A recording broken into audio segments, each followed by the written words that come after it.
তো ওরা বাসা থেকে 4টার দিকে ভোরে বের হয়, বের হয়ে হচ্ছে রস খাওয়ার জন্য আসে এবং রস মোটামুটি হচ্ছে ওরা রস টস পেয়েও যায় রাস্তায়। এটা খাওয়ার পরে ওরা 7-8টা মোটরসাইকেল নিয়ে আসে, সেখানে প্রায় 12-14 জন ছিল ওরা একসাথে। দুজনে একই এলাকার, একজনের নাম হচ্ছে মিরাজ, আরেকজনের নাম হচ্ছে ইউসুফ। তো দুইজনে হচ্ছে একটা বাইকে ছিল। ওরা রস খাওয়ার পরে দুজনে হচ্ছে একটু আলাদা ঘুরতে যায়, একটু সামনে ঘুরতে যায় হচ্ছে ওরা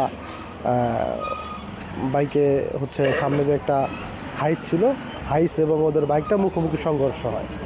সংঘর্ষ হওয়ার পর ওরা দুজনেই হচ্ছে ওখানে মারা যায়। ট্রেন্ডের এক ভাইসটা মানে রোড অ্যাক্সিডেন্টে মারা গেছে। তো আমি বললাম কোথায়, যে মানিকগঞ্জে। তো দ্রুত আসে আইসা জানতে পারি যে তারা একত্রে বন্ধুবান্ধব একত্রিত হয়ে এই এলাকায় আসে রস খাওয়ার জন্য। রস খাইতে আসে, তো রস টস খেয়ে যাওয়ার পথে তারা বাইক অ্যাক্সিডেন্ট করে।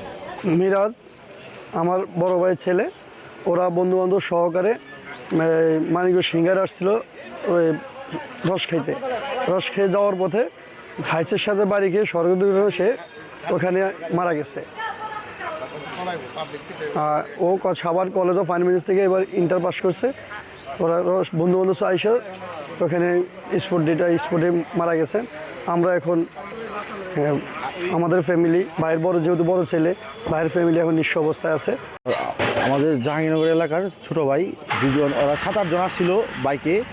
তো ওরা হেমাদপুর হয়ে আসছিল।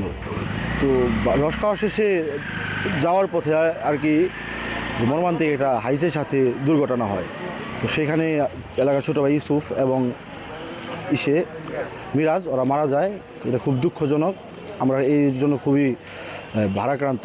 খুব ভালো ছিল ওরা, খুব নম্র এবং ভদ্র ছিল।